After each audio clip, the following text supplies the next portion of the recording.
guys, welcome back to Strong Female Lead. I'm Tessa. And I'm Tricia. And today we brought you a cult classic. A cult classic, a scary cult classic. Yes, happy Halloween, everyone. Happy Halloween from Scream. Scream. Guys, have you seen this? From 1996? 1996. What a good year. What a great fucking year. Yeah. I graduated grade school. Junior high. You were just born. 8. I was not. I was 8. I definitely didn't see this in theaters, but I definitely saw it pretty soon after it came out. I very on much remember, VHS. going to a Blockbuster and getting this.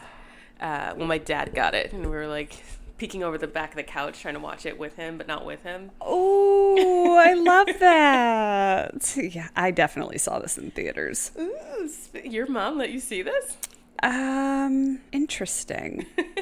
Is it PG-13? I think It's it is. R. Oh, I definitely saw it in theaters. I must have snuck in. Ooh, rebel. Guys, this was when I used to sneak into go into a movie and then go to like 3 others because that was the thing. It was so easy. My mom and grandma did that all the time, and I would have been like, no.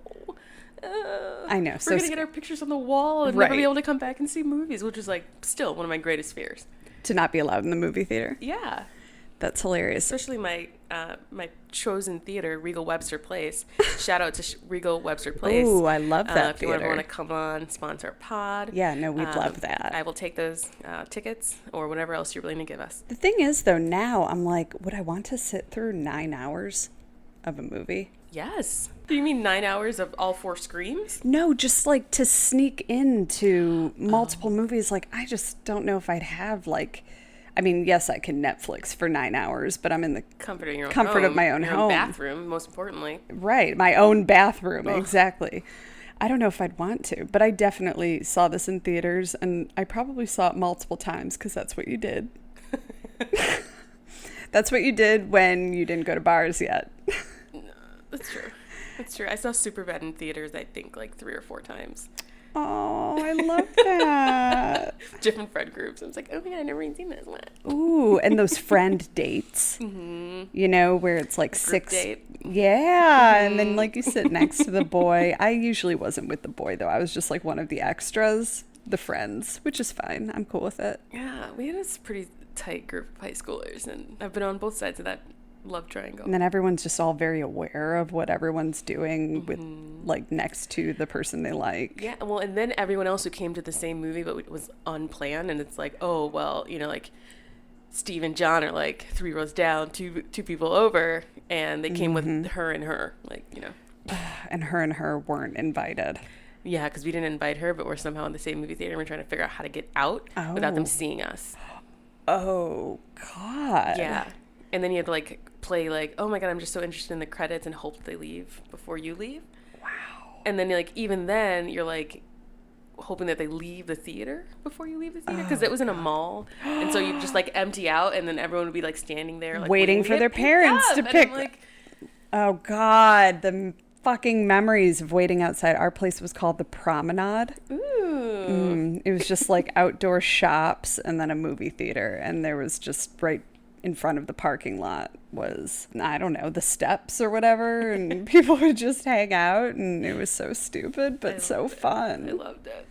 Oh, memories. Yeah, we had like, because I'm from north suburbs, we have Gurney Mills, which is the one that you kind of go to when nobody in your like immediate friend group has a car. And then once you get a car, you can go to like the farther movie theaters. You can go hang out with guys and other people who aren't in your high school, and which makes them automatically cooler. Much cooler. Yeah, and if you played sports, like, you know, some of them like kind of like, oh, that's like so and so from like Wakanda, like, you know, like whatever. They suck, or it'd just be like us rival teams just being obnoxious. Oh my God. And only when you're in high school is a college person or someone in their 20s cool. They're hanging out with high schoolers, Which is so disturbing. which is so incredibly disturbing, but it's like it's only cool to the high schooler who's like, oh, so and so, my boyfriend can get us beer, you know, that whole thing. And I'm like, why are you Why don't you have friends of your own age, sir? Yes, and I'm like looking back as like an adult now at like the people who some of my friends were dating, and I was like, this was fucked up. Very you are creepy. way old to be dating like a 16-year-old girl, and everyone just thought it was cool then. But I was like, no, ew. Yeah, it would be like me when I was 21 dating Zach when he was 14. Be sort of like that. Oh, ew, no, don't put that on your no. No, it's much different now. But I'm just saying, it's the same age difference. But yes, it's different when the children are not of age. But Scream, so 1996. Yeah. Happy fucking Halloween, almost Halloween, guys. Or would this come out? Yeah, this will. It's the 30th, so it's almost Halloween. Oh, hi, guys. It's the 30th. Yeah. So you've got one more day to live. I mean, tomorrow's Halloween. One more day to live, unless you want to pretend you're in a scary movie within a scary movie within a scary movie, and someone with a mask kills you. Yeah. This movie was really meta. So we're a podcast talking about a movie that thinks it's a real life event inspired by a movie. Whoa. And then we're also part of a horror movie, which is about two girls podcasting. No. Which of us would be the final girl? About a horror movie that thinks it's a real life event. That would be horrifying. I don't want to be on this podcast anymore, guys. This is my last SFL. Oh my God, that's a great idea for a movie. It's so of this time. Two bitches just sitting around podcasting about a scary movie, but they're in the scary movie. No. And the scary movie thinks it's not a scary movie, and they're talking about scary movies, and there's just lots of layers. Where's Hillary? We need her help because she knows Skeet.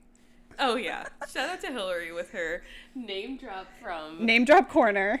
Virtually. She's not even here. Yeah. We gotta get her music for her to have her, like, Hillary's Corner. Oh, God. Okay, so we already outed the movie. We just jumped ahead to it. Guys, it's a Friday night, and we're podcasting, and we're tired. We're a little delirious, but we're talking Scream, and so I have to ask you. What is your favorite scary movie? Off the top of my head, I really did like Hereditary. Mm-hmm. But in terms of a favorite one, I mean, there's nostalgia. I loved The Craft. Which would you want to watch next? The Craft? I loved The Craft, but I don't know if that's like a scary movie, is it? I mean, they're witches. Yeah, it's not like a horror flick. I mean, it's what scares you. It doesn't have to be like a slasher movie like this or like. Okay, Funny Games.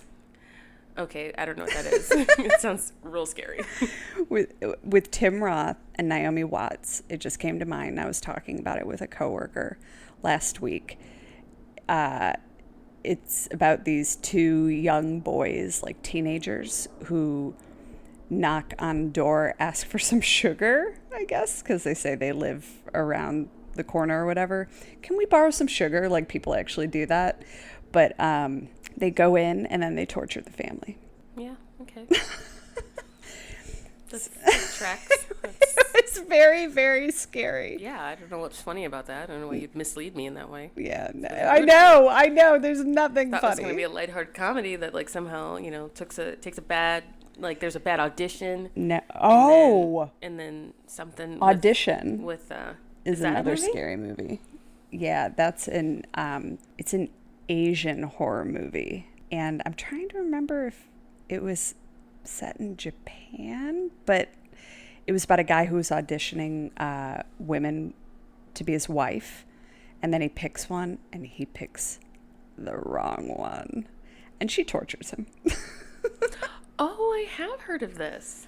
Oh, sorry, we're using a new timing method, and it's an alarm that flashes. Yay! Which we learned from Hush. Yes, we be learning from these movies. Like Hush was like a survival thing. I was like, I need to get that app where you could type 911 because she uses it in this movie, and I was like, that is a real thing I need. Yeah, 100%. I mean, well, now we have our iPhones where you can just hold the side of them and it gives you an SOS option. Oh, I never tried that. Oh, yeah. I've just done it by accident. Like, if I'm trying to turn off my iPhone, sometimes I use the wrong button, and it'll be like, SOS! And then you just have to slide it. Interesting. We can try But it what later. happens if your phone died, or if a murderer takes it from you? I'm thinking it may, I don't know if it calls, because I've never actually followed through with it. I don't know if it calls someone or if it pings you. Oh, your location? I don't know. That's not helpful. That just tells you where the phone is, not where I am. Necessarily. I should get an Apple Watch. We should just get chips. No, I mean, no, that would be Black Mirror is a scary fucking movie. Exactly. What's your favorite scary movie? I have two. First, Do tell. Cabin in the Woods. Because it's hilarious. A unicorn murders someone. One of the Hemsworths is there. It's just like, it's making fun of horror movies. But it is like kind of scary. But it's also amazing. And everyone should watch it. Watch Cabin in the Woods. It used to be on Netflix for the longest. And I watched it at least 4 times. I'm totally going to watch it. A Hemsworth? It makes fun of like the final girl trope. Which one? Liam? Thor. I don't know their names. Even better. Chris. Yeah, the older one. Nice. Yeah. I was like, wait. Okay. Yeah. And he's fine. He is. Do you want to say that one more time? He's fine. He is. He's like so small now, and I was like, oh, he really... Oh my god. Really? I mean, well, like he's like a normal person, like a normal guy size. Like he's not like built like jacked Thor. Up like a superhuman. Yeah, like Thor. And I was like, well, that's kind of disappointing. I'm not gonna lie. I was half in it for mass alone.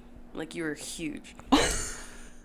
You were half in the situation, like signing up because of his mass. I was like, whoa, that is a massive dude. You know who is massive? Jason Momoa. Yeah, he is. I mean, and I've never seen him not massive. I know. I don't know what kind of like half black German genetics is going through those veins. God, but he is replicate him. Stunning. Get his Was DNA. he born in Hawaii? Momoa? No, he's German. Really? Jason Momoa? Because then they named, I feel like... That's not his real last name. But they named their child... He's the one married to Lisa Bonet, right? Yeah, he's German? He's German. Wow. He changed his last name. That's not his real name. I heard you, but I still like... I thought that might help you, like, believe it. Yeah, no, he just seems like just... So does Lisa Bonet. Not German, like, right. Yeah. Okay, they're just otherworldly, I guess. That must be the sexiest fucking house. Like, just, she's dead sexy. He's dead sexy. Zoe is dead sexy. Like, I can't even handle all of them. Yeah, shout out to Zoe for getting that Catwoman role. I'm excited to see her. I'm excited to see what she does with it. Mm-hmm. Yes. Yeah. Good for her. And here I was thinking that there'd be no more Batman, because that's what I'd asked for. That's all you want. Just no more Batmans. So what's your second favorite? Oh, my second favorite would be, even though it like really, really scares me, and I've literally never seen the end of it, The Talented Mr. Ripley.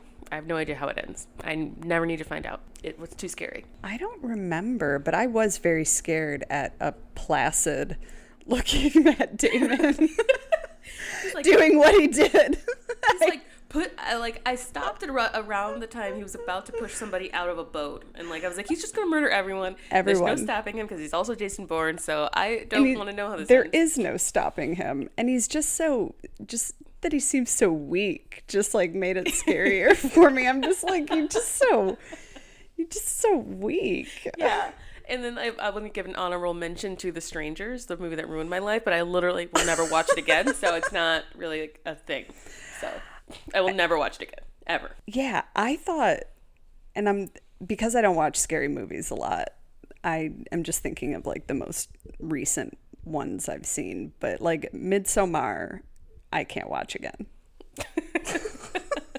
And to you, it was basically like Daisy Electric Forest or something. Like, to you it was like it was just like not scary at all. No, I was like, lights make this end, and like, where are the florists, and where did you get all these flowers? How long have you been growing them? I know. How did you make that floral wheelchair? Where can I find one? Drew on the top of all of those cabins that they stayed in. How are they painting all the way at the top? I didn't see any ladders. Well, Because they probably did a long time ago and have been using those same cabins. Looks pretty fresh. A fresh paint job? Like You're not fresh paint. You're not buying it. Not for a second. Oh my goodness. Okay, so And I wanted someone to like fly in a drone the whole time to just be like, oh, I happen to like, because they're trying to keep their life so secret. And I was like, what would they even do if they saw a drone? They don't even know what it is. they would think it was a spaceship. Yeah. And then they would invite them to come, and then they'd probably like put a pube in their food or something like that. Was disgusting. Yeah, that was pretty horrific. That really made me unhappy. Yeah, maybe unhappy too, man. And I totally called it. I knew that's exactly what was happening. And Zach was like, no, I don't think that's what. I'm like, that girl stuffed a pube in his food because that is going to make him love her. It's never worked for anyone. A pube sandwich has never worked. Or pube pie. Ew. Ooh, that reminds me of the movie Waiting. Ryan Reynolds. Yeah. Back in the day. I thought you were going to say the poop pie. What is that book? Oh. The Help. You know, I can't believe I haven't seen that movie. Really? I know. And I love, it's Viola Davis, isn't that right? I love her. I love Emma Stone. I don't know why I haven't. I mean, a lot of women in that are incredible. Yeah. Isn't the woman from, the movie with, the show with Terrence Howard? Taraji? Yeah, Taraji's in it, right? I don't know. I don't remember her in it. I could be wrong. I haven't seen it in like 10 what? years. And I keep getting that movie confused with Aquila and the Bee.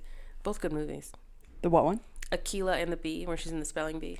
Oh, That's shit. such a cute movie. Real cute. That's on my list, too. Yeah. Okay. Well, so tell us the story of the story of Scream. Enlighten us with the plot of this movie within a movie. So, Scream is a 1996 American slasher film directed by the great Wes Craven and written by Kevin Williamson, which I think this was his first horror feature, Kevin Williamson. So shout out to you for knocking it out of the park. Didn't he write Dawson's Creek? Ooh, I have no idea. I don't think I've ever seen Dawson's Creek. Oh my God. Yeah, he did. Dawson's Creek, Vampire Diaries, The Following, Stalker, and Tell Me a Story. The Following? The Following. 2013 to 2015. Weird. Yeah. Which is great. Like, I think he did a really good job for this being one of his first professional forays into screenwriting. And he obviously loves horror. Scary movies. He's a scary guy. He's a scary guy. Yeah. But the movie's stars David Arquette, Neve Campbell, Courtney Cox, Matthew Lillard, Rose McGowan, Skeet Ulrich, aka Hillary's. She just texted us before we started recording to make sure that we let you guys know. Yeah. And so that's another person she's met. We have no idea how. It's probably something random. I doubt he was at some probably benefit from dinner. Evanston. Yeah. Where is he from? Lynchburg, Virginia. No, Hillary just meets people. Yeah, maybe he went to Northwestern. Who knows? And also starring Drew Barrymore. Starring is an interesting term. Right? I mean, she has the most iconic scene for only being in the movie for 5 minutes. I'm like, okay. But she has of the names on here, she's the biggest at the time. Yeah, Courtney Cox, I think this was right around when Friends starts. But it wasn't Friends, it was just Friends. Right, but she was around. Like, she did stuff before Friends. I know she was in another horror movie, but I don't know what. I think she was in Family Ties. I have no idea what that is. Okay. Yeah, I think she's Is that the one with Kirk Cameron? Actor since the 80s. I know she's in a rock video. Family Ties is with Michael J. Fox. Oh. Oh, yeah. Bruce Springsteen. She got pulled up on stage. I just knew it was a rock video. This is what Pam's talking about. Shout out to Pam. Yeah, that time I heard it. I was like, I don't know what you're talking about. Yeah, she definitely got pulled up on stage, and it ended up becoming part of the rock video. That's how people get discovered. We can work and work and work and try and push product out there, and you can just be dancing at a fucking rock concert. I don't know if that makes me feel Well, it was staged. good or bad. What? It was staged. It wasn't random. Oh, really? Yeah. You can't just pull crazies onto the stage. Yes, you can. No. Did you see Lady Gaga? She fell. What? Some guy got up on stage and she like jumped on him and then ended up falling. It happens. Well, that's why you don't bring randos on stage. Right. You have a plant in the audience who's just like, oh my God, you just happen to be exactly what everyone was looking for. Okay, we have to figure out if this was staged. Oh my God, she was cast. She's like a video. She's a glorified video girl. She's a video girl who made it. Hold on.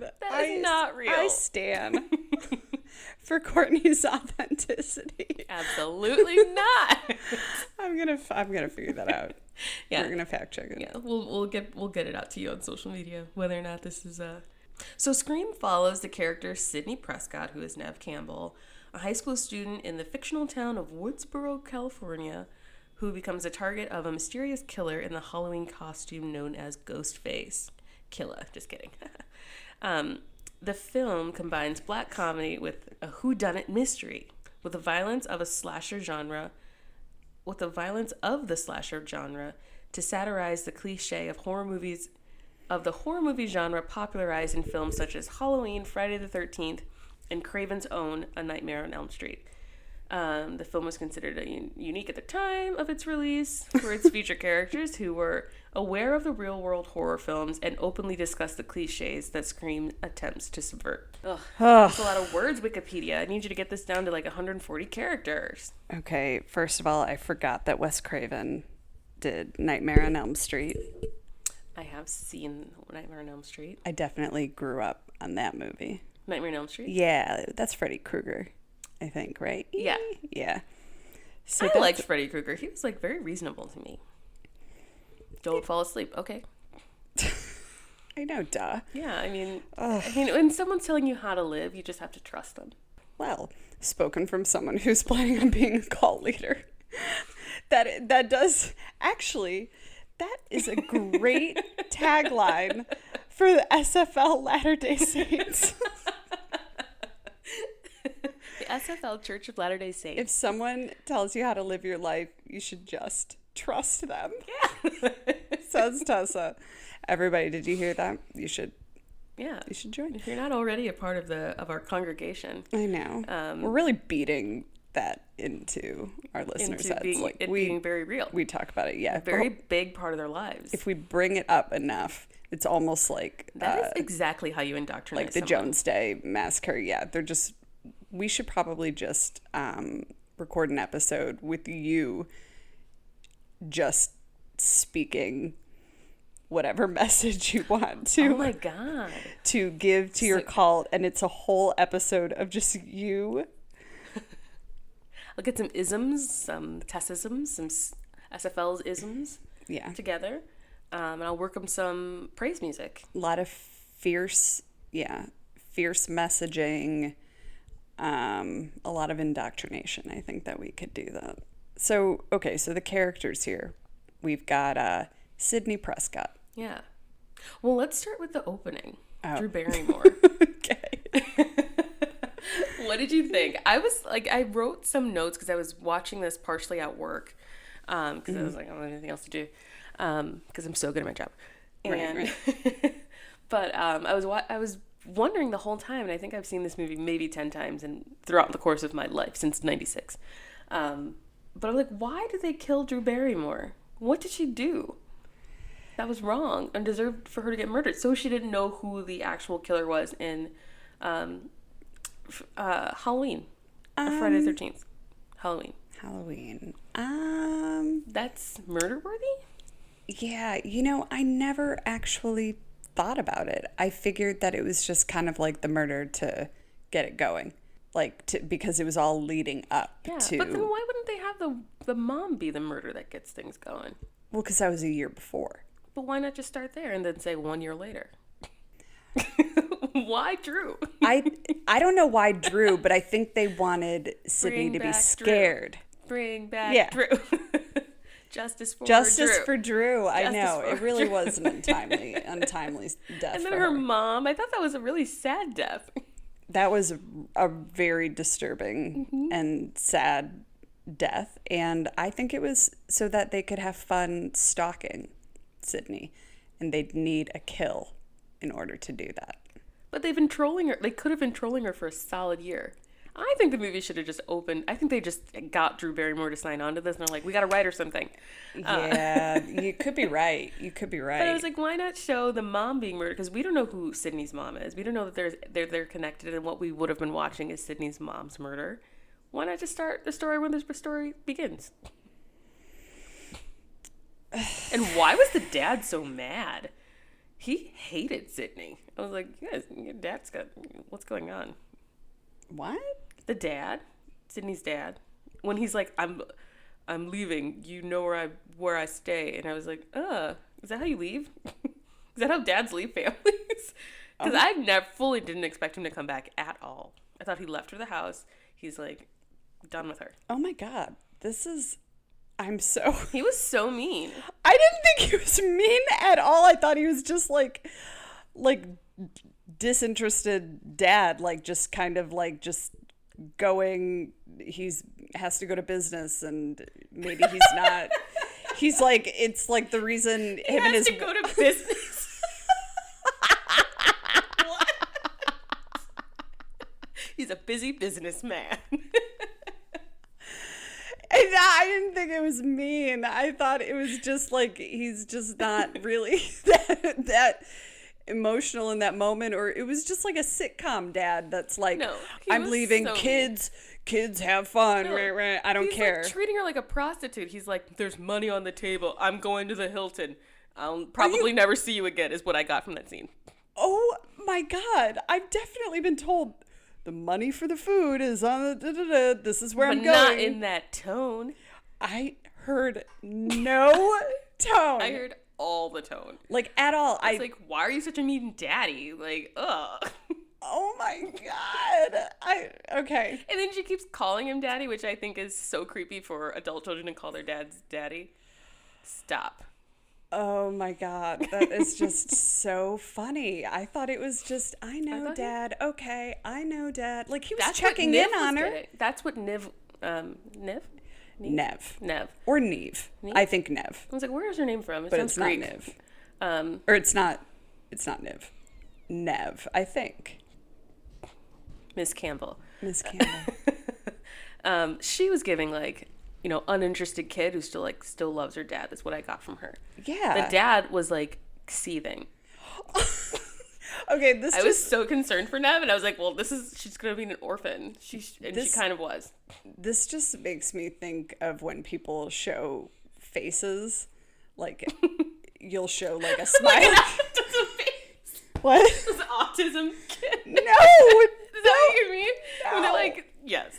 When they show faces to like, it could be, I don't know who they're showing these faces to. It's some sort of psychological test, and someone's like, ooh, that face is angry. That's autism. And it's a neutral face. No, they do it with like people with anxiety are like said to sense that a face is concerned when it's just neutral. Like, this guy was as neutral as they come to me. Which is strange when you're talking to your daughter who you're leaving on the anniversary of his wife's murder. Over the weekend. What a bad weekend to go out of town, Dad. Maybe he's suffering. He's dealing with his own way, which is not good because he's businessing and he could be with her. He's prostituting. That's what he's doing. Why do you have so much cash, Dad? And then she goes to stay with her friends because she's so alone and lonely. Dad? What about Dad? No, she stayed with her friends because someone was murdered and she got scared because her mom was murdered. P.S. I'm pretty sure her dad was kidnapped like right around that time. Which is rude of him. Still, I think the dad's kind of the villain of this. I don't know what to say. I think he's a bad dad, and I think that we should all be very concerned for Neve, Miss Campbell's well-being. Well, I hope for your sake their relationship becomes, I don't think it does. I saw the second movie. She goes straight to college. She never even speaks about him. Oh. Because he's dead to her. Does he survive the movie? Because it doesn't exactly show her not killing him. Well, I would love that if she killed him. I want her to get the house, is what I'm saying. Just kidding. I don't want her to kill her dad. Why? Because he's just like a That 70s Show dad. He's all like, get up. Red No, Red was a angry. great dad. You are crazy. He was so funny. He was hilarious. His kid's sarcasm and the value of $1 and hard work. He hated everybody. He loved everyone. If he hated everyone, he would have just not done it. I think you're being a contrarian. No, I really like Red as a teen dad. But I even knew his name. Of course, everyone loves him. He was my favorite character on the show, but he's not like you think. He doesn't seem angry. I'd rather take Red than like the Seventh Heaven dad, that creepo. Well, now we found a place we can agree. I don't like that dad. That dad makes me uncomfortable, yes. Yeah. Well, that whole show makes me uncomfortable. No, I do remember watching that show a lot, and I'm like, why is this always on? And why is it so bad? Why is it such a bad piece of television? It's horrible. I mean... Okay, so that first scene. I loved it. I thought it was awesome. I thought Drew was great. I thought she drewed it, and it was awesome. I didn't understand her little, like, baby phone voice. Oh, what? Oh, that's Drew being Drew. She does little cutesy little voices like that sometimes. She's like a big daisy. she is. Ew, is she still like that? Yeah, she's a girl just living a life, trying to get past the curse of the Barrymores. Like, oh, the real girl. I was like, that doesn't come up at all in the movie. You didn't get her backstory? She's just a girl, and she's just living. She wants to watch a movie. She wants to watch a video, which was so concerning. She wants to watch a video. She's wishing that... Is that a regional thing? She had a dad video? Like Neve Campbell. who was leaving for business. Her dad displayed love. He was concerned about her and her whereabouts. That was a concerned dad. Because they walked into the house to a shattered door and furniture everywhere. A good dad could tell that his daughter is shattered in the next room. That's what I'm saying. That's where I'm gonna leave it. Yeah. He's a bad dad. Yeah. What's his name? Nobody knows because he's a bad dad. I mean, he's kidnapped. And dads are kind of the reason this whole movie happens. So this is actually partially our Father's Day episode.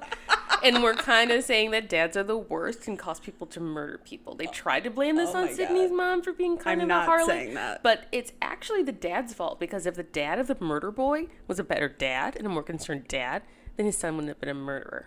Just saying. This message has been brought to you entirely by Tessa. These are my observations and musings based on what I saw. That was 2 hours and 10 minutes of bad dadding. So after Drew's dad fails to save her. Well, she was already murdered. He couldn't have saved her. She wasn't already murdered. They talked to her on the phone, remember? Oh, yeah. She was already dying, yeah. She wasn't already dead. She wasn't completely dead. But they didn't really stand a chance. That was horrifying to me. Just the hearing your child. And so that kind of reminded me, I used to read these books called, it was like the Babysitter series by R.L. Stein. By R.L. Stein? Yeah, he was a horror... Well, I know R.L. I didn't know he wrote... I was thinking like the Babysitter's books where they're like a Babysitter's Club? Yeah. No, this was not... This was like a... I was like, no. These were scary books. They were, it's by the same author who wrote the Fear Street series, where all these high schoolers lived on a street called Fear Street, and then they just, like, died inexplicably in different ways. It became a show, also. Maybe. Well, he also wrote Goosebumps, which was the kid version of it or whatever. But The Babysitter was always a story, like, from what I remember, about a girl babysitting home, at the house alone, and then someone comes in and like murders her. And I used to read those while babysitting after the kids went to sleep, while rummaging through the fridge of the parents' houses and eating all the snacks that I did not have at my own place. And it just reminded me of that story. And I remember I would typically fall asleep and they would have to wake me up. And I remember, like banging on they had locked themselves out or something. And typically the parents are pretty like hosed by the time they get home. And then the dad would always drive me home. It's the 90s. no excuse, but I definitely like knew what alcohol smelled like. And when they came back from date night, it's like, oh, honey, take Tricia home. I lived like a block away. I'm like, okay. but it's probably safer for me to walk. Their house was actually directly behind ours. So I could have just gone through like hop the fence or something. But they're like, nope, this is safer. I mean, I appreciate it. We did have Amy Mahalovic, who disappeared, but whatever. Anyways, I remember being scared shitless, hearing that banging, thinking that someone might kill me because I scared myself on purpose reading these books. And that's what the scene reminded me of. That Home Alone or At a House Alone, but the call is coming from within the house. I think that's from one of the books too. Ugh, that scene really just reminded me of all the times that I would call my parents from the basement to have them like try to get them to make me a snack and bring it downstairs. And that's pretty much as close as I can get to relating to that scene. I would do it all the time. Like I would call from the house phone downstairs, upstairs, or then we got cell phones. God, and then I would call from my cell phone upstairs. Oh my God. It's so many stairs, at least 13 stairs. I would have just hung up on you. I don't know why she kept answering. Yeah. Oh, sometimes I would call from like star 69 so you can't see. Oh my God. Just to get you a snack? Well, I didn't know what she was doing up there. Probably making a snack anyway. I'd be like, hey, listen, you little asshole. This is going to be how I'm going to parent. Hey, listen, you little asshole. You can walk your teeny tiny booty up those steps and make yourself a motherfucking snack. Why though? Because then I gotta use all the bowls and like you're gonna get mad because I'm gonna have to turn the dishwasher on an extra time because I tried to make something and then it didn't work. It's fine. And It's energy and space that is your own to make it for yourself. I don't know. I feel like she was up there making a snack anyway. She was preparing. She was just prepping away for whatever the next need of yours was. Well, as apparently parents are supposed to do. Well, if I heard someone up there, I'd be like, oh, they're probably making a snack. If you could just also make me a snack. You want to know what's so funny about this conversation is like, what? You came to my house and you're like, can I have a snack? Oh yeah, but I made it myself. You did. I would never ask you. I would just ask, can I have one?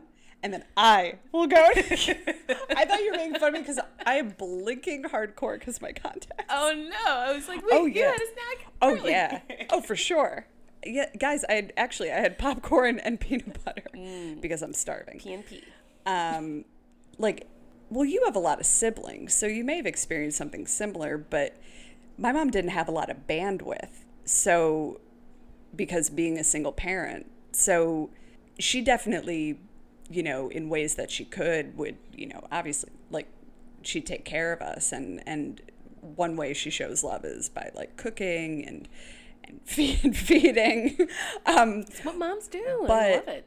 Like, I just grew up, unless my mom offered, I just went and did it on my own. Because, like, you just kind of had to, if you needed to get something done, like, in that moment, she was just, like, keeping the house up and like keeping us all alive, so you just did it on your own. So the idea of like calling her on a phone to ask her to stop whatever she's like trying to balance between work and 3 kids, I couldn't imagine. But it's just like how I grew up. Also, we were left way more to our own devices. So were we. So I think my mom just liked to feel included. Oh, I'm sure. Like this was her. We should bring her on and see my mom. See how she felt. She would only want to watch the most boringest movie. No, I'd like to hear about her feelings about being.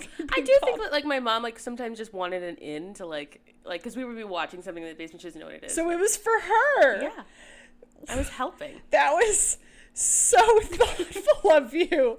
I know. I can't. That is so thoughtful. She never said, "Hey, money's on the counter for pizza. See ya." I don't think my parents have ever said money's anywhere for me. If they're not directly handing it to me, I should just know it's not my money. Oh, no. It's like money's in an envelope. It's in a little envelope on the counter. That's your money for pizza or whatever you got to do. Peace. No, were you a latchkey kid? Trusting. I mean, I had a babysitter. I don't really understand what latchkey means. You go home alone after school. Oh, yeah, when we were like a little older. Okay. My older sisters are 2 years older than us. Okay. Yeah, because we talked about this before. I peed on my porch one time because I couldn't open open the door fast enough.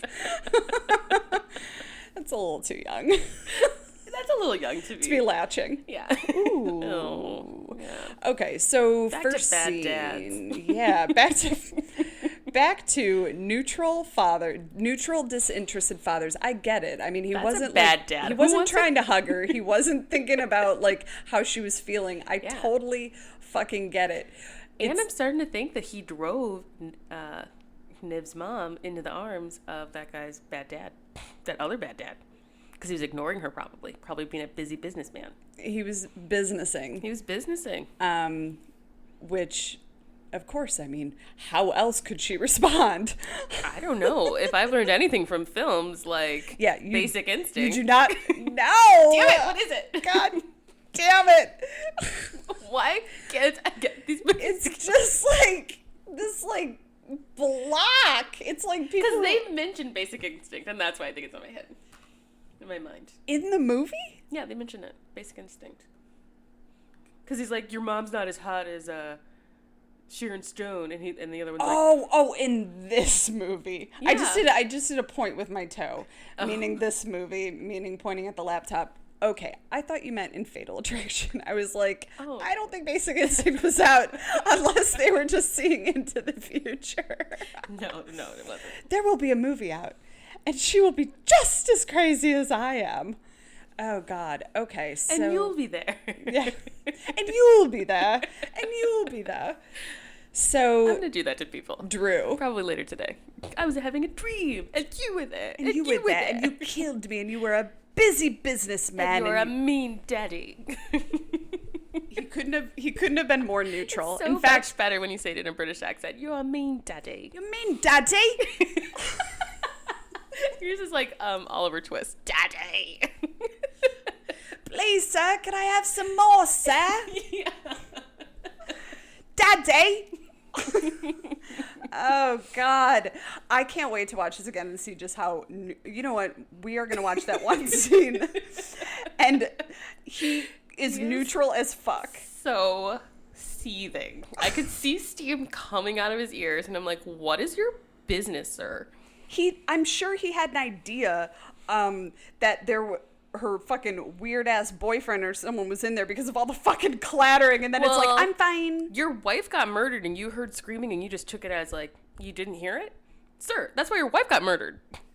Because he was businessing. He was businessing and not paying attention to his He was packing for work. His one taupe outfit, pass.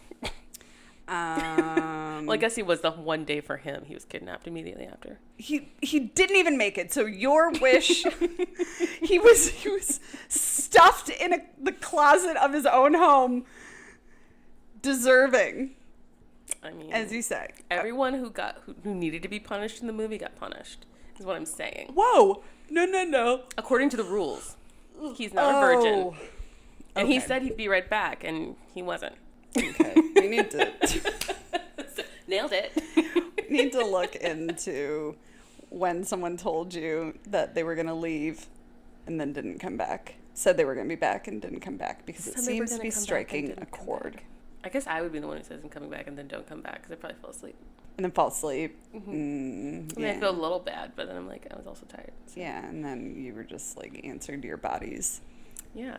Okay, Tessa. So what the fuck goes on in the next godforsaken scene of this movie? Jesus, they go to school.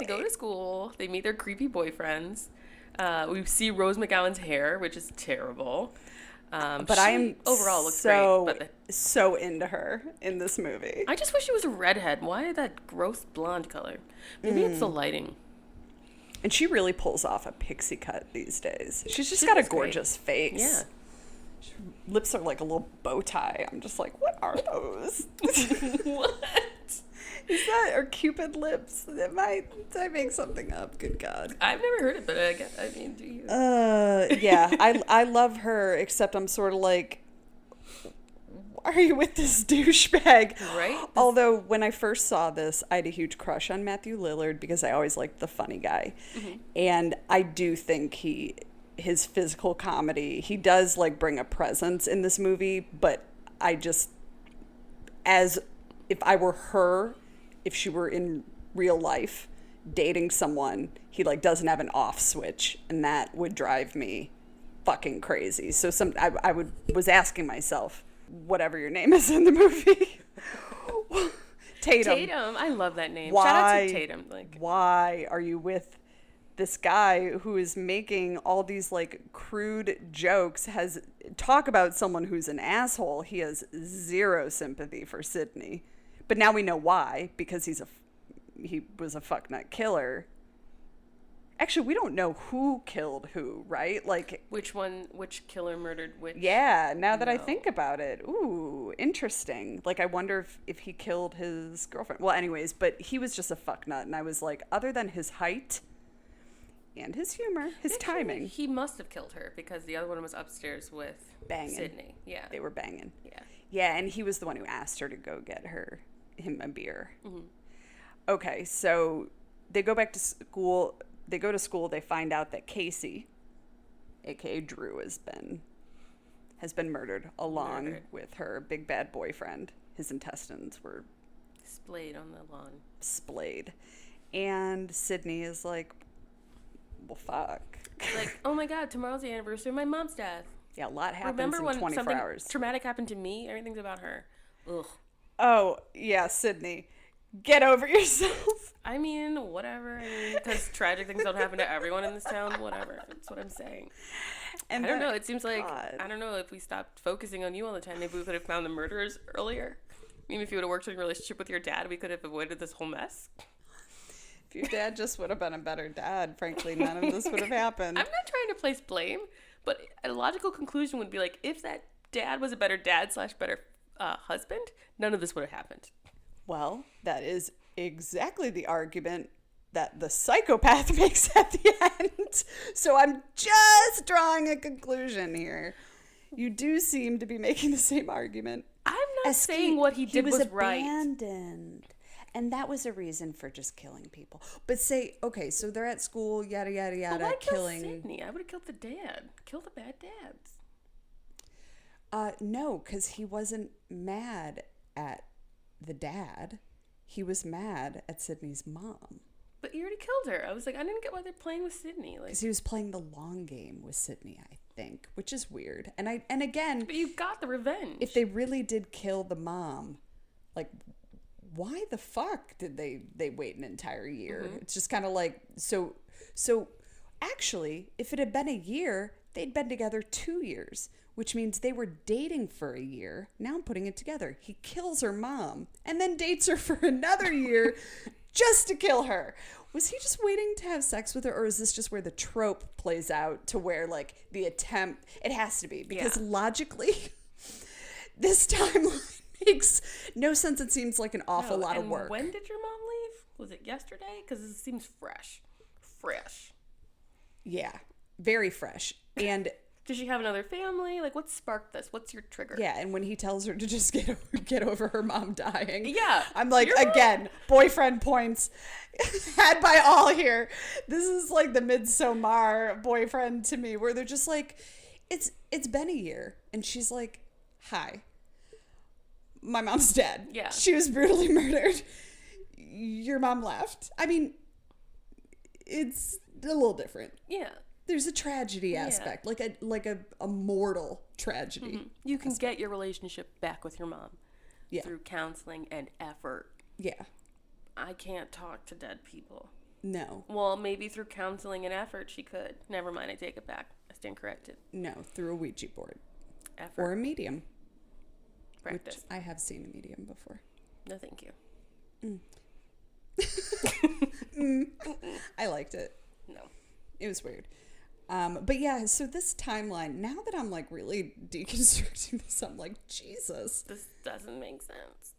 Except that, so through this movie, we were kind of bouncing around, but whatever. You guys saw it. You guys knew this was coming. You've definitely seen it. So we learn, that there's another killer out on the loose because Sydney gets attacked again, and then they found out the principal is murdered later. But we learn from, not Randy, who the hell's the movie guy? Dewey. No. Oh, Jamie Kennedy. He tells us the rules which is so fascinating and seems steeped in very conservative values, which is just so interesting that it's like juxtaposed against a horror movie. So this person is killing people. It's just like when people kill people based on their own like virtues. And it's like, oh yeah, okay, so she slept with someone, die. No, her sin is worse than mine. Like the idea of never sinning because then you're going to get slaughtered is just a very interesting message to me. Yeah. It's a bit biblical. It is. And I understand what like the movie is doing, like by bringing to attention the final girl trope, and then to have Sydney, who is a girl who does all the things she's not supposed to do. Does she say I'll be back? Probably at some point. She has sex. Yeah. And then what's the other one? Is that it? No, there's definitely 3. Yeah. Says, drink and do drugs. Drink and do drugs. Well, Okay. they don't show her drinking. So number 1, don't have fun. That's You can have good old fashioned Boy Scout, Girl Scout fun. no real fun. And then no good times. And then never say I'll be back. Never say I'll be back. Oh, God. So what do you think about, like, the female... Well, we find out the 2 guys are responsible at the end. You know who the murderers are. The bad dads. You know who they are. Lillard. Who was a mime when he was in high school. Let that be known. I heard that in an interview. Yeah. It kind of makes this make more sense to me. I loved the... explanations for why they're doing it. I always love it because, like, for me, the scariest thing about movies like The Stranger, and they kind of bring this up in Scream, is that like it's so much scarier when they don't have a motive. And I'm like, oh no, because that could be anyone, and you can't always be following these 3 rules. So I loved that they gave them both motives. They gave Skeet a motive. Well, the other one was peer pressure, which is just as good of a motive. For killing. Hell yeah. It's a psychopath and is codependent. Like, you have to just, like, they just get in when they fit in if you're codependent. Yeah, and he really did. He was such a bully, too. Bullies be bullied. Bullies be bullied. Bullies be bullied. Yeah. But what was your other question? Did you ask me about ladies in some respect? Oh, yeah. What did you think of the female characters? Because this is a strong female lead. This is a strong female lead. And we talk about female characters in movies and film and whether or not they represent strong female leads based on our categories. Are they top billed? Do they have agency? Do they impact the plot? And this is a Netflix movie, and so we're interested in how Netflix portrays quote-unquote strong female leads. And I don't know, did you think there were any in this movie? I definitely think that Courtney Cox's character was a strong female lead, and I also think that Neve is a strong female. Sydney Prescott is a strong female lead. Probably like one of the best horror movie strong female leads that have ever been written. Really? Yeah, I give it to her 100%. Like, she displays all the agency in the goddamn world. All the agency. Even if she's making a bad decision, it's her choice. Like, go left, go right. She has that thing about like, every time you see a horror movie, it's the girls running like up the stairs instead of out the front door. She does that exact same thing, but she like is resourceful enough to make it fucking work for her. She gets a weapon, she stabs them, she's fighting, she's displaying all the agency that I want for most women. She has enough time to throw the costume on at the very end. She does. And she's like, not only am I going to defeat you, I'm going to do it in your own stupid outfit and with your own stupid voice changer. Your stupid voice changer. Yeah. I think that we need to have a quote, like quotes that we say a lot. And one of yours is all the agency. All the agency. I loved it. Everything Sydney did, I was like, I don't particularly, like, we would be friends because she has like really bad hair. But in terms of like, did she kick ass in this movie? And yeah, even with her dumb dad, she's like, no, I'm going to have my boyfriend here, even if you know, whatever. I'm not, even though you're like a terrible dad, I'm gonna like try to love you or whatever. Right. Yeah. Well, that was so sweet of her to be there for him through his time of need. I mean, yeah, it's also his time. Whatever. Yeah, I thought Sydney Prescott was definitely a strong female lead. satisfied all the requirements for me. And I actually didn't think of Courtney Cox as strong female lead, I guess because I thought of her more as a supporting character, but she fits everything. Yeah, it's unclear. Like, I'd like to see the actual movie poster because they're always, like, all of these names are always listed all together as the cast. I had the movie poster up in my room. Was Courtney Cox when on it? I was younger. Because I worked at a video store and I got good movie posters from them. I also had 200 Cigarettes. You remember that movie with, like, Courtney Love and Gabby Hoffman? Oh, so good. But actually, I don't even know if it was that good. It was good at the time. I think Courtney Cox's name was probably, like, she had a name, but, like, she wasn't, like, yeah, and I think movie Friends posters level. Also then, they typically had a lot of names on them. Mm-hmm. And if there were more than, like, 5 names, her name would have been on it. But do you remember how they used to kind of, like... It's usually like 2 to 3 names at the top, and then like the bottom half would have additional names. But I'm usually talking about the top. Oh, like poster. Actual top build. Mm-hmm. You know what? I don't know. But because I think it was Berrymore, Campbell, and I can't remember who the third person was, but it must have been David Arquette. It had to have been. Yeah, because I don't even know who those other 2 are presently. Skeet Ulrich and Matthew. I'm never going to remember someone's name who is Skeet. I know. You won't remember it because it's Skeet. I will, because I'm like, what the fuck kind of a name is that? No, I'm assuming he grew up on the same commune as Joaquin Phoenix. It sounds like a nickname. Yeah. Yeah, it Everyone must have been is the being Arquette. robbed in my neighborhood right now. So, like, if you hear alarms in the background, know that I live in a high-risk neighborhood and that I really need you to subscribe to the podcast. I need you to subscribe. I need you to like it. I need you to rate and review us because I got to get out of here. Because she needs security. I live on the wrong side of the tracks. Maybe you can have those security guys from the Coven. That would be nice. They're albino. I would be okay with that. I know. It's just such a funny choice, like, in the show. Just total tangent, but, like, what a funny little choice. I loved it. There's a guy who yelled at me on State Street today who was just like, smile, but he, like, yelled it at me, and I was like, oh, God. I want to laugh at this, but I'm also very afraid right now. I never get told to smile. But why do you get told that when you have resting, happy helper face? Like, how are you even? I know, I'm like a resting Walmart greeter. I'm just like, this is my whole life. I was thinking, like, Gap. Ew. What? What am I just placed next to a regular sweaters? I think not. Walmart, which was better. Walmart. They do not. I treat know their I'm the employees craziest person in the room if I'm in a Walmart. Oh, truth. Yeah. What about Rose McGowan's? I mean, she had a lot of, like, sass, but she didn't. And she pushed around her brother.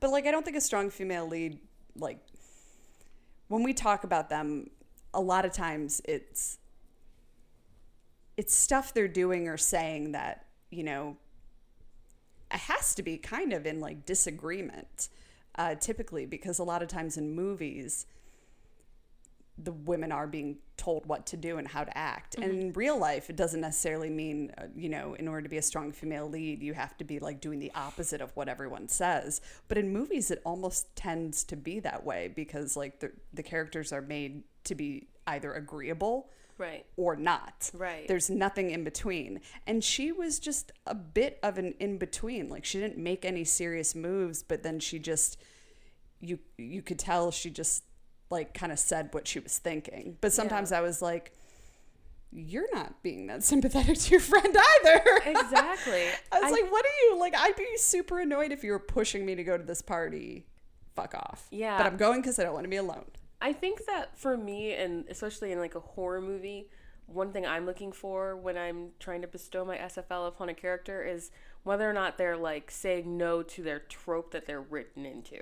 And I don't think that Rose McGowan did a good enough job. I think she acknowledges that her character is a trope. Mm-hmm. Just kind of goes to the nature of the movie and that they're aware of the horror movie rules. Mm-hmm. But I don't think she ever said no to, like, I'm not, like, and this is not a characterization of this role, but I think like of her archetype is kind of like the bimbo who's like maybe got some words of wisdom, but it's always overlooked. She says no, but she doesn't really follow through with it. And she's curvaceous. Yeah, she's curvaceous and very beautiful. Whereas I feel like Neve, I'm gonna really, I need Google to tell me how to say her name. Neve. I think. Yeah. I keep saying I think after. So who knows? Title of the podcast, Neve, question mark? I think. I think. I think she did a good job of not being like perfectly the final girl and then displaying all the agency in the world when she's not only not killed at the end, but she is stabbing everyone and like, trying to figure out the plot for herself and not just taking the story as it's told to her, which she does in the beginning. But she's always questioning, and I like those things. And the same of Courtney Cox's character, who is cast as kind of like the cold, heartless journalist who's only in it for the story. She displays real heart in that when she comes back in her relationship with Dewey, that she does have a heart, and she's not just in it for the story. And then when you hear a little bit more about the fact that she's trying to get the guy off who she believes is wrongfully accused, and it's not just a story. Or at least it doesn't come off that way as it's just a pursuit of a story. It's a pursuit of a man's innocence. And so I like that about her character too. Yeah. I guess it comes across a little bit like she's coming off like it's for the story, but there's got to be something more to it though. And I think it's just, she comes across like one of those characters that is seemingly cold, but there's something underneath. And then she saves them finally at the end. Yeah, she gets the final shot. And that fucking skirt suit in the beginning was super neon. God. I've never seen anything. I've never seen like a news person.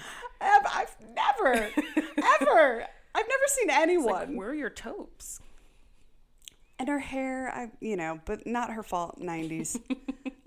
David Arquette, not in SFL, but damn, does he play the boyish cop? I hated him. He's the perfect face for it. He's annoying. I think I just found this character to be so annoying.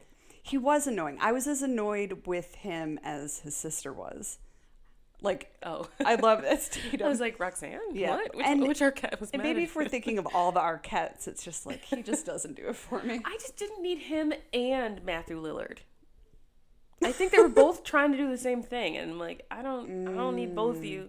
I don't think that Dewey needed to be a character at all. Dewey could have just faded into the background because he didn't change anything. He was kind of pointless, except for the fact that eventually he gets with Courtney Cox. But it could be anyone. He could have been an unnamed officer. Yeah. He was kind of pointless. And now that we bring up Matthew Lillard again, one of the scenes that I thought was so interesting with him was in the video store when Billy is, saying, "Are you the killer? Maybe you're the killer," to Jamie Kennedy. And Matthew Lillard, it looks like he's being a friend, like kind of like over Jamie Kennedy's shoulders, but he's clearly like holding him there to be threatened. And I was like, oh my God. It was just weird. And there were a few, like, it was a good weird. And then there were a few other scenes with him where I was like, I picked up on that he was darker. I don't know if it was a look or something, but I questioned him more this time watching it, where I was like, that's weird. Yeah. Why are you doing that? And I didn't notice those the first time around. I just thought he was an asshole. Yeah. But like this time I was like, that's aggressive. Yeah, and I'm curious what their notes or the notes were from the director on how to play these two characters, because I was like, they in my second 10 years later watching of it are really going over the top with their mania and like, oh, I know, they're just such obvious suspects. I know. And I'm like, but what? And then why? I mean, I guess, they introduced their red herring of the, and everyone's name. Was it the first pass for names? Because, what is the, Gail Weathers is Courtney Cox. Shit. Whatever. Billy Loomis. Looming. I know I'm reaching. Somebody else had like a really weird name, and I was like, okay. Yeah, and the music. I mean, just the movie was playing on a trope. I mean, they wanted you to suspect everyone at one point because everyone had like the horror music playing when they, for certain scenes where people were always turning around to someone right behind them. This is the most stealth town in California. An incessant state of, oh, you scared me. But like the person's just there. They're just walking towards you. They're not trying to scare you. And the only reason the character and us are scared is because of the music. Exactly. And it happens so many times. And the Fonz, his screaming, it almost seemed like he was joking. I would not be surprised if he's like, guys, I'm not really dead. Like, if there's an after credit and he just gets up and he's like, I didn't really die. I mean, it was the look and the scream of someone who like has no acting skill, and you say, act like you're dying. Like, I could probably do a better job, I bet. I bet I could do a blood curdling. Don't do it. I've got neighbors. I know we can. And ambulances and other sirens. I don't need people knocking on my door.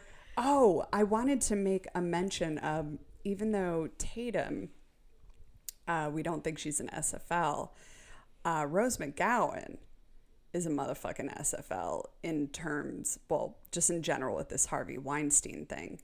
And I looked up a little information because I remember her saying that she was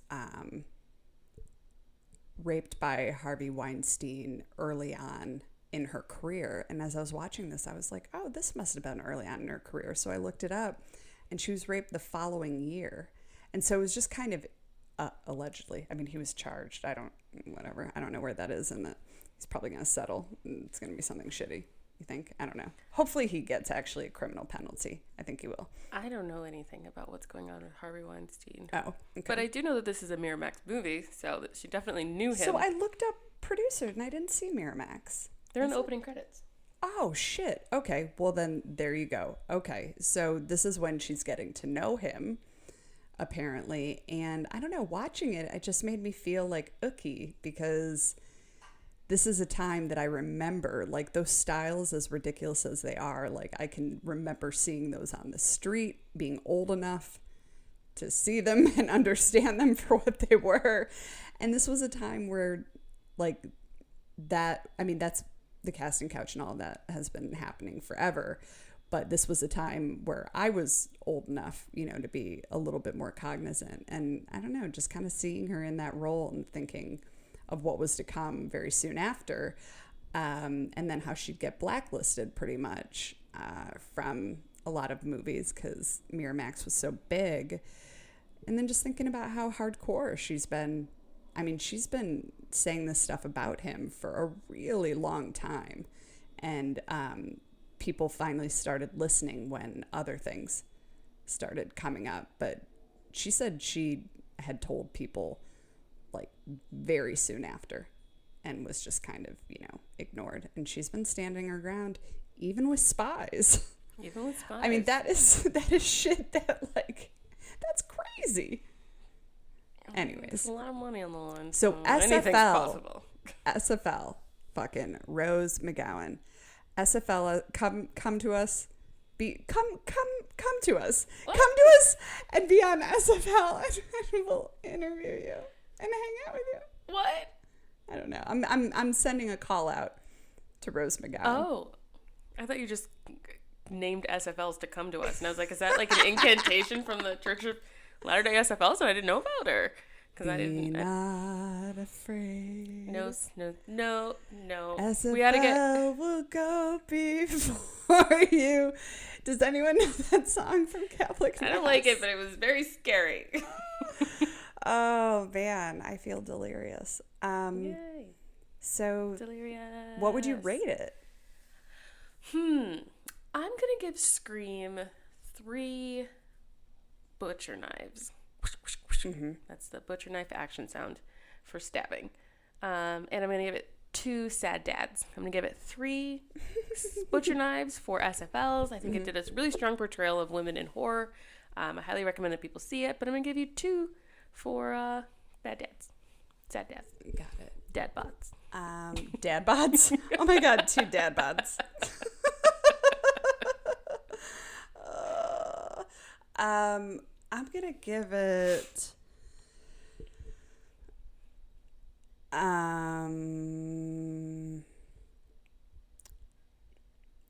maybe, yeah, I mean, for women, it really was, and especially for 1996. Yeah. Like a really... This was the resurgence between Terminator and this, and it's just a resurgence of, like, SFLs, and that was completely lost in the 2000s, I think. Yeah, I'm going to give it 3 stupid masks. You don't like Ghostface?